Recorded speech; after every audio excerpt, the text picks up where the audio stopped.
check, good. So I'm Max Duran, CWB Association Welding podcast.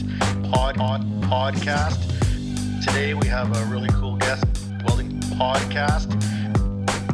The show is about to begin.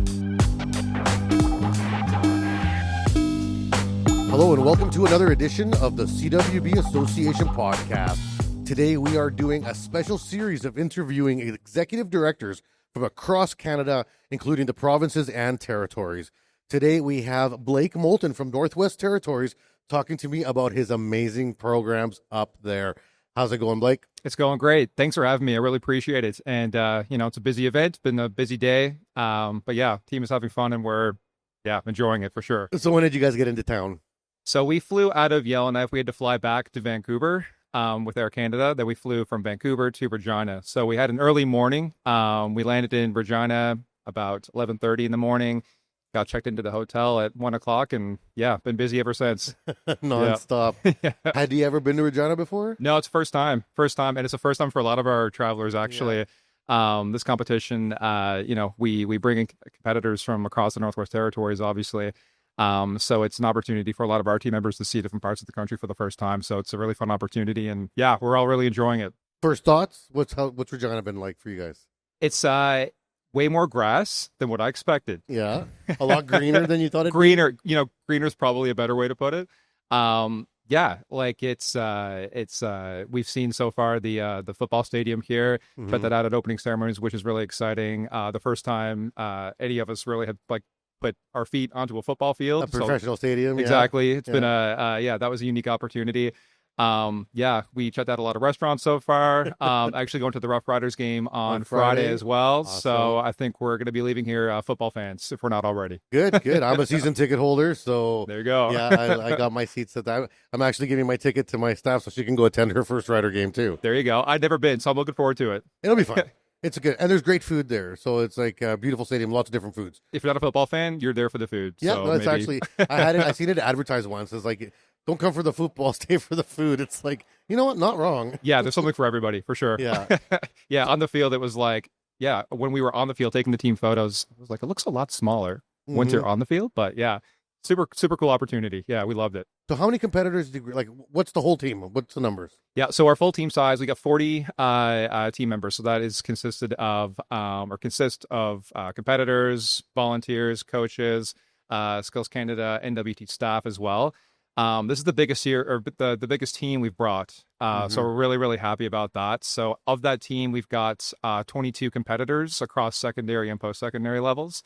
This year, we really wanted to give the opportunity to the competitors to bring coaches, so their teachers, their community members that have a bit of an experience in that trade. The mentorship.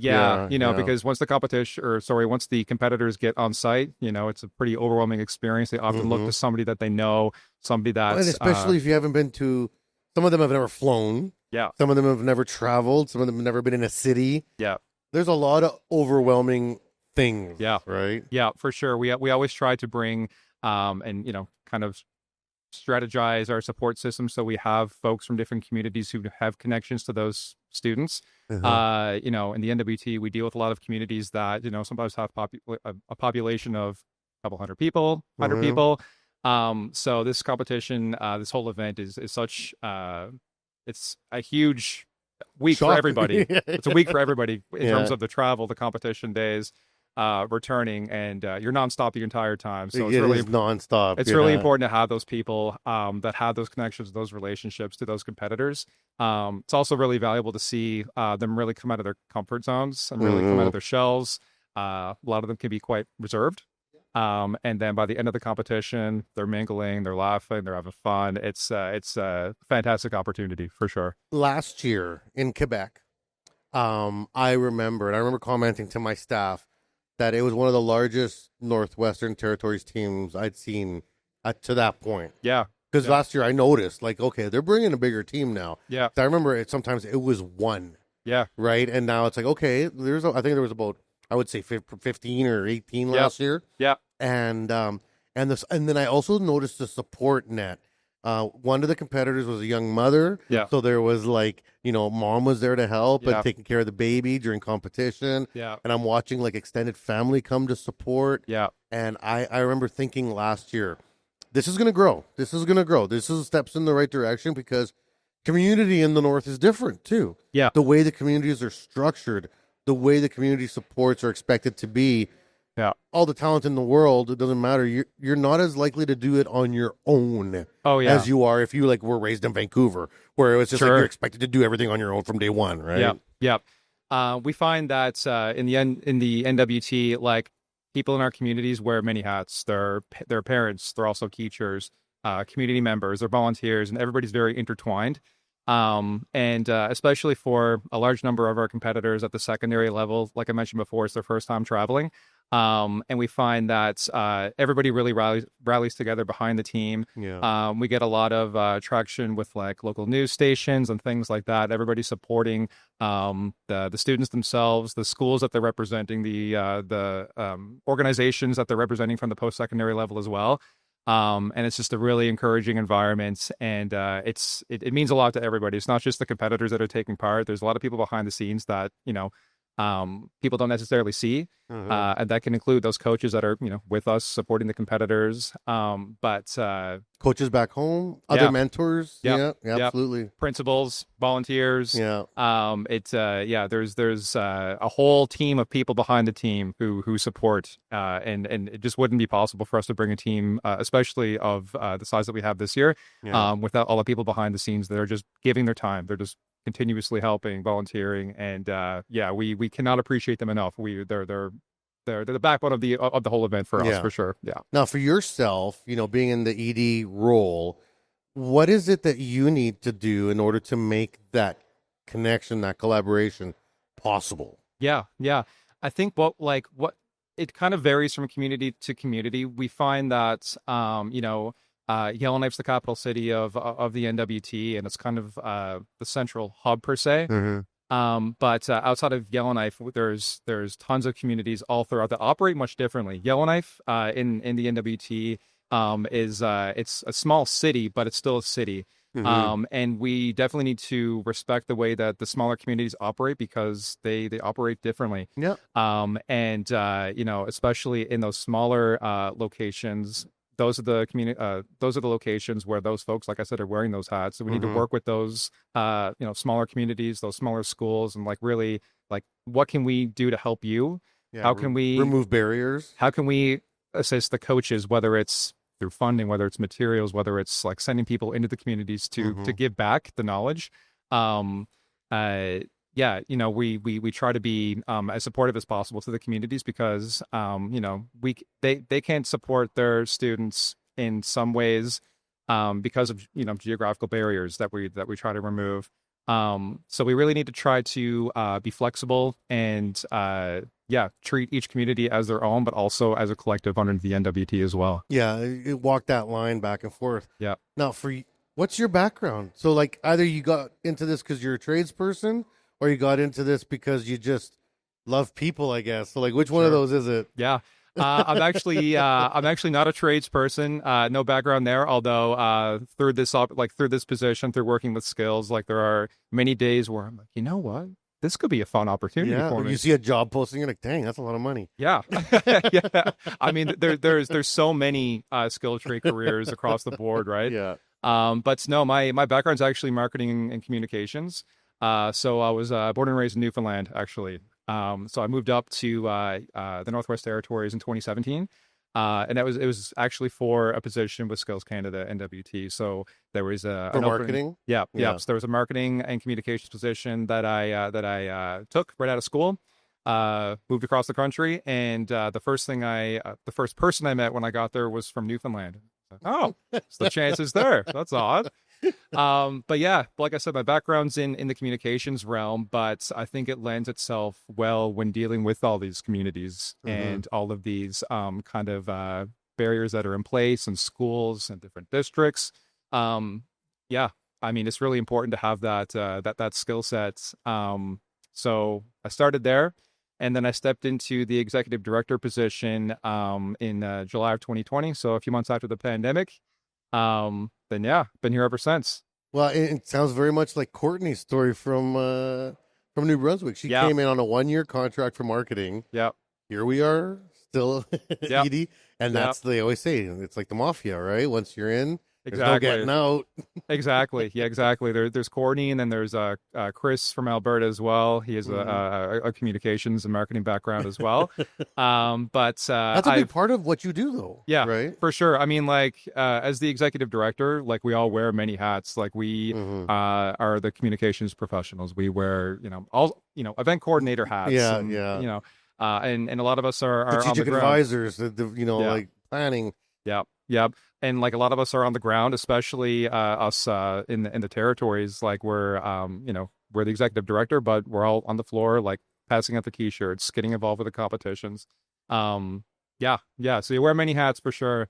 But yeah, it's What's the learning curve been like then? Like, how long have you been with Skills right now? so since 2017. Since 2017 in the communications position, then in 2020 is when I stepped into the executive director position. So Yeah. 7 years now Yeah. with the company. And what's that learning curve been like? You got to learn the terminology, you got to learn the vernacular, the acronyms, Yeah. right? Like Yeah. it's a pretty steep curve, and it's not just one trade; it's all of them. Yeah, well, that's the thing. It's like you're kind of one of the main points of contact between the office and then everybody else, organizations, Yeah. schools, and across all the communities. So for me, the learning curve was interesting because I stepped in just a few months after the pandemic, and when I started, we couldn't do the in-person programs, Yeah, we it's couldn't pretty do the quiet. competitions. Yeah, so there were some things that my marketing background lended itself well to. There was plenty of things that I had little to no experience in, Hmm. or certainly on a much smaller scale. So the learning curve has been quite a ride, and still learning today. I'll Yeah. learn again tomorrow. But I feel like that was one of the advantages, I guess I would use that as that term loosely, but in terms of like learning the foundation of some of the background of the skills that are required in this position, I had time to put that Hmm. together. And eventually, it wasn't just me in this position.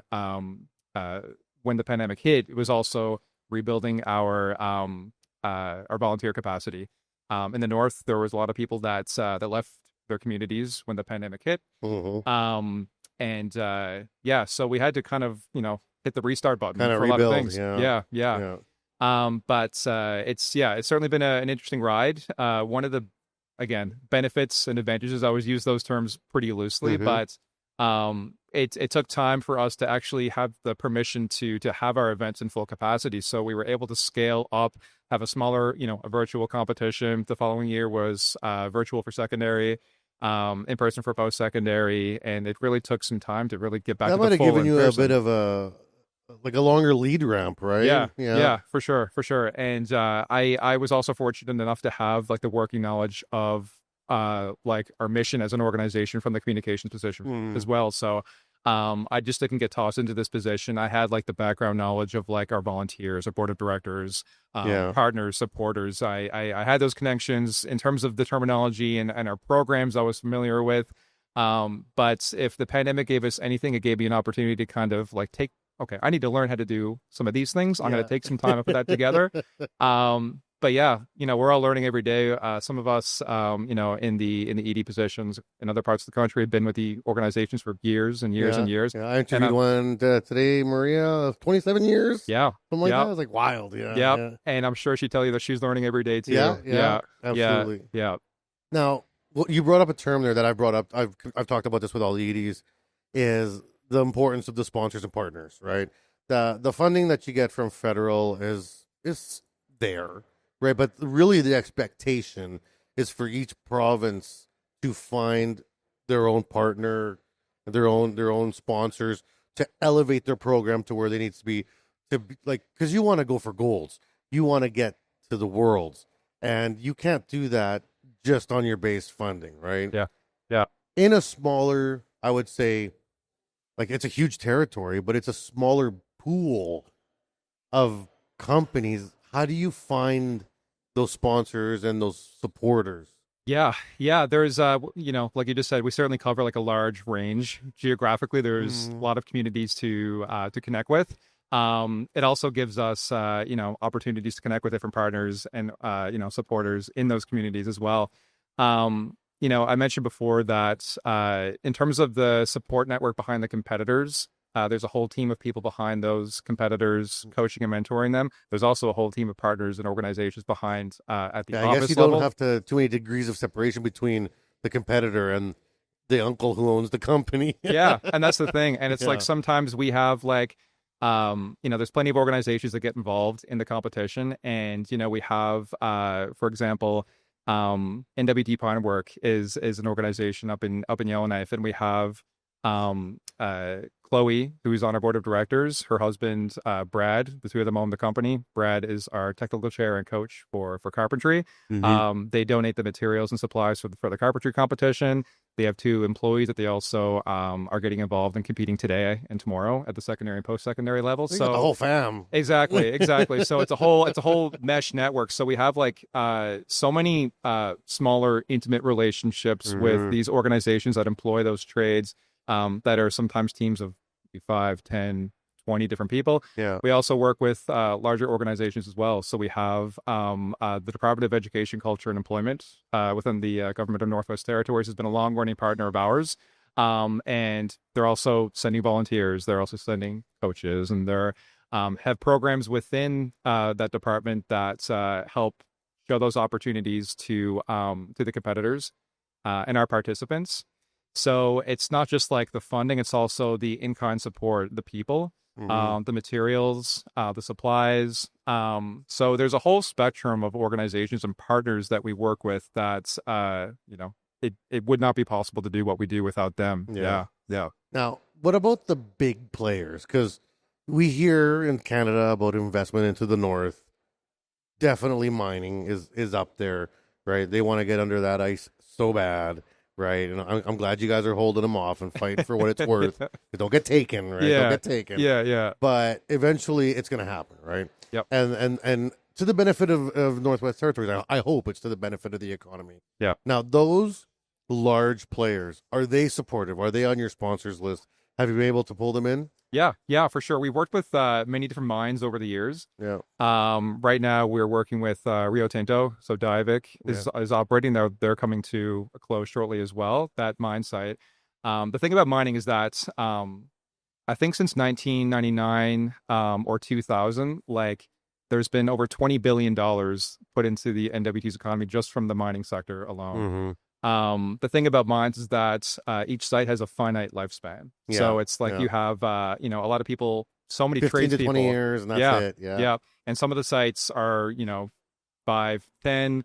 The benefit is that there's so much space, there's so many big sites that, there's They'll move on to the next one. Exactly. Yeah. But yeah, we do work closely with those companies and the apprentices and post-secondary students who are employed in different trades in the mine.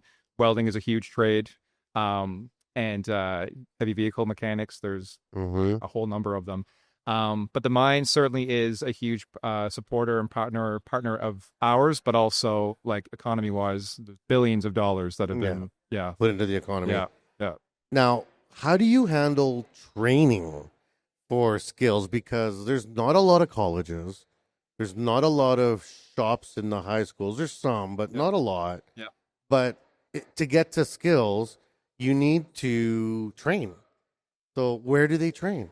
Yeah. So kind of a wide spectrum. All over? Yeah. Honestly, Yeah. like finding we've had people train and practice out of their neighbor's garage and then go and win a gold medal at nationals. We've had competitors, train within Aurora College is a partner of ours, a supporter of ours, and we have educators in the school there that will lend out their classroom space, their shop space. But at the high school level, it's a similar and different story. There are schools that have several high schools in the territories have your traditional your shop classes, your maybe a mechanics garage. We have a couple spots, carpentry, yeah. And we have a couple of welding shops that are actually incorporated in a few of the high schools up north as well. But generally, for the most part, like it comes from the support of the organizations who employ the apprentices. They're donating their space. They're also donating their time to coach and train as well.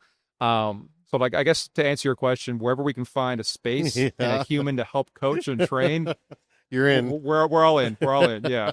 Well, and I mean, the idea is that these sponsors and companies that are supporting you, they're going to poach the best kids, right? Like, it's basically self-preservation for them. Yeah, come learn in our shop, come train, then they're going to go off and win gold, and they're guaranteed a job if they come back because they're set, right? Yeah. Like, Yeah. it's really taking the cream of the crop right from the start, right? Oh, for sure. For sure. It's like a whole kind of rotating circle. It's like there's so many programs within, like I mentioned, ECE, the government partner of ours. They have a program called SNAP, and it essentially gives high school students an opportunity to work towards their hours and their ticket as they're in high school. Good. So they can work after hours. Sometimes they can actually step out of school during some classes and put in a few hours there. And so they're building connections to these organizations as they're already in high school. And then by us working with the SNAP program in ECE, they often get, incorporated into the competition. And, it's more common than not, then by the end of the day, they're out of high school, they have competition experience, they made a connection to organizations that are employing them through the SNAP program. And then that organization says, hey, we'd love to have you on. Let's keep you on. Just stay. Either as a part-time role, full-time role. So yeah, I mean, like, it's all these systems that like are giving back. It's all about giving back, and everybody helps each other kind of get to that next step. And like I mentioned, I can't emphasize enough that there's so many people working behind the scenes. Like, we've got a big team here this year, but there's hundreds of people all across the territories that are like the fabric. Exactly. Yeah. And I wish we could have them all here. They're all here at Spirit. More funding. Yeah. But also just like the quality of the work that our competitors have already shown us during this first day. We're really proud of them. Like, they've been putting in so much extra time. And the organizations have been really prioritizing like the coaching. Like, without the coaching, it's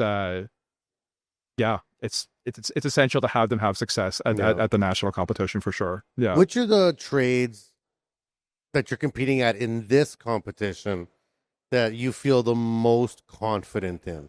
Because every province, based on their industry, based on what's around them, have certain things that they do best. Yep. What do you feel NWT brings?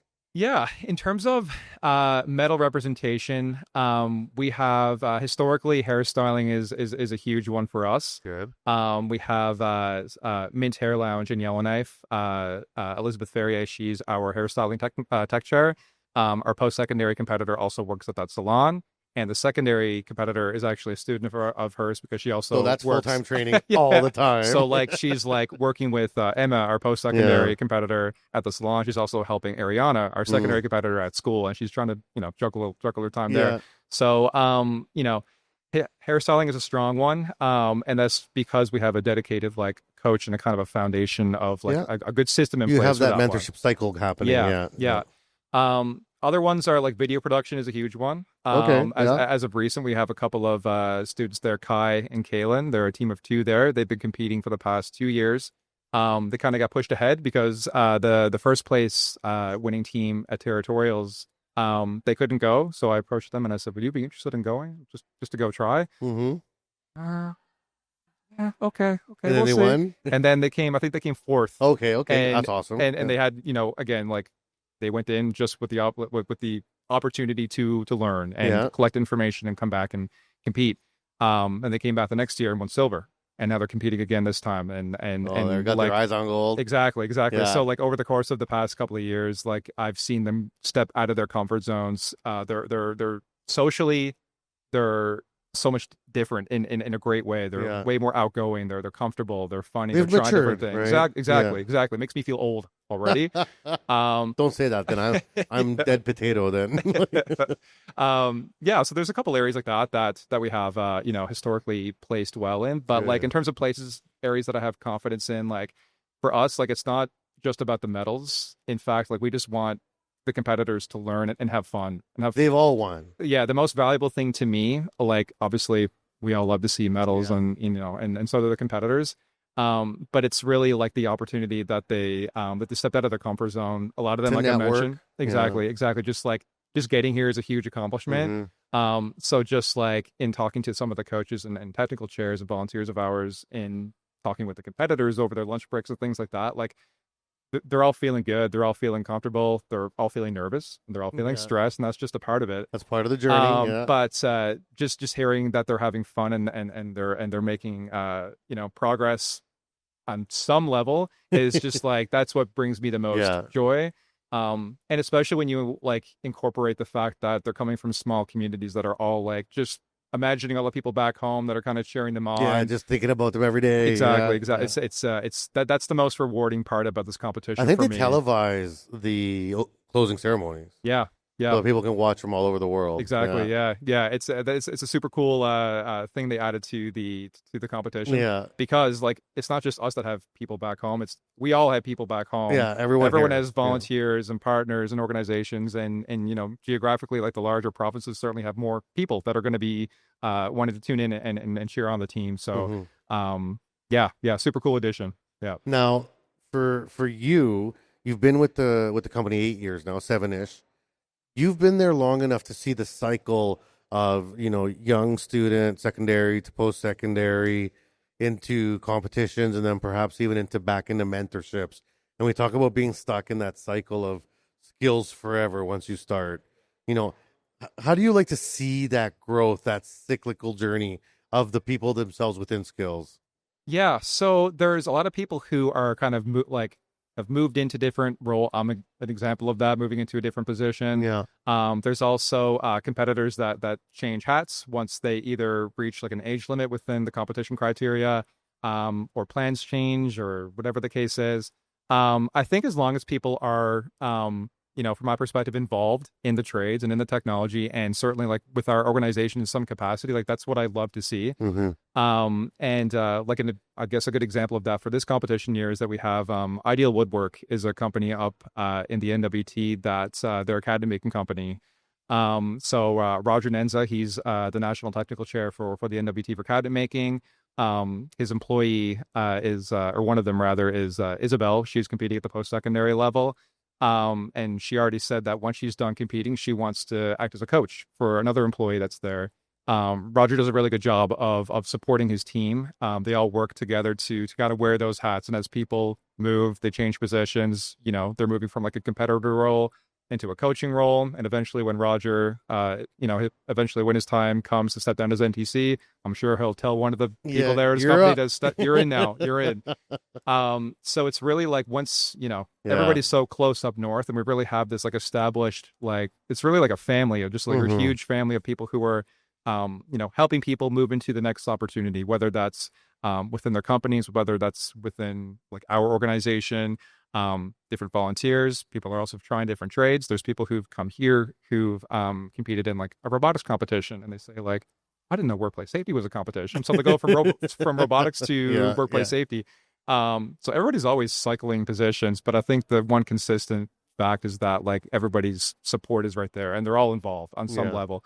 I think one of the challenges for us is that like, from an operational standpoint, like I have one staff, Madison, with me, and like this is our priority. Like the programs, like the operations, getting people involved, that's our priority. Everybody else is all extracurricular. Everybody from our competitors, they don't need to compete. Our volunteers don't need to volunteer. So it's giving them a reason to, yeah, for sure. Yeah. Now, for yourself, this whole competition, all these trades here, which are your top 3 to watch that you follow out of just pure curiosity? Yeah, that's a good question, because that changes. Yeah. That changes. There's some... I used to love landscaping. I used to love watching them build the gardens. That one's awesome. But I've moved on. Yeah. I moved on. Yeah. I think public speaking actually has been one of my favorites. I've never sat and watched through it. I'm always too busy, but I feel like that would be great. It's public speaking is very intense. Yeah. There's like, based on their schedule, sometimes they spend a good chunk of the day kind of waiting for their turn, and they're just like rehearsing their speech, and you can see them just kind of like waiting, and they go up. Oh man, that's so stressful. It's stressful for me watching. Oh my God. Public speaking is a good one. video production is fun because the competitors get to walk off their competition site and kind of mosey around, record videos, and just like seeing what they're doing, like what they're recording, what they're doing. And then somehow it turns into that. Yeah, it's amazing. yeah. Like I stepped outside earlier, I saw Kai and Kayla, our video production team, and they were like, I saw Kai lying on the concrete, just like lying there, and a part of me was like, "Oh my god, is he okay? Like I should go over and check on him." And then I saw the other with the camera over his face, and I was like, "Oh, okay, well, they're fine. They're doing stuff." yeah, they're fine. So video production is an interesting one, and then like the culinary competitions Cooking, so cooking and baking are so intense. And you can see how quickly they're moving. Baking is so, I mean, they're both time sensitive, but baking is so particular. Yeah. And they're really like using every single like second they have. And at the very end, you get to see what they baked, what they made. And particularly like the, like at the post-secondary level, like when they get everything on display. How it like, looks. Oh my God. I mean, secondary and post-secondary are both quite impressive, but just like, oh my God. Like I find that certain competitions, it looks like everyone's just cool.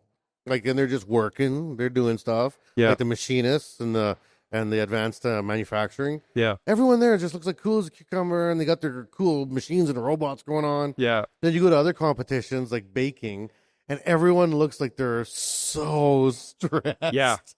Right? For It's sure. just like so interesting how these different trades react and work For sure. with their tools and their workspace, right? Yeah. It's interesting because like you look at cooking and baking, and the NTCs are they're looking over, they're looking at the competitor, they're walking away, and the competitors are so like, Oh my god! oh my god. Yeah. It's they're all fun to like watch in different ways. Landscaping, bricklaying, super cool to watch. We actually can't do that up north. But maybe they'll Why not? Just not a space for it, or geographically, it has its challenges. what about ice bricklaying? That's what. Yeah. Hopefully one day. Yeah, One day at the territorial competition. Hopefully one day we'll get that introduced. Well, you got to get a national up there. Yeah. If you do you have a facility like this? No, actually, you know what? We, myself, Katie and Brandon, the other territorial executive directors, like we're always like, you know what? Like it'd be cool if we had like the national competition up north. It would need to be spread across all territories and have multiple competition sites. So you wouldn't be able to have these kids coming through or anything You'd like have that. flights going. Oh yeah, and it would likely have to take place over the course of maybe like a whole week or a 2 or a month. So still be dope. It'd still be fun. It'd still be awesome. So like.